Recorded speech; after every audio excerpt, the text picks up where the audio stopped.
would like to introduce to you this is from the Aura Butler, and this is what you call the Dunbin or Dunbine. It depends on you how you call it, but it's called Dunbin.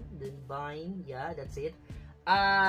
It's the, let's say, it's the latest. Yep, the latest form of Dunbin, because, or it's a new mold of Dunbin, because as I researched before I bought this, the Dunbin it has already a kit, but it's not so color accurate and also not color separated on its parts.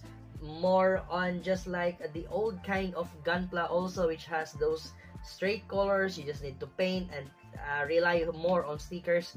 And yeah, also in building them, you also need some glue or cement in order to build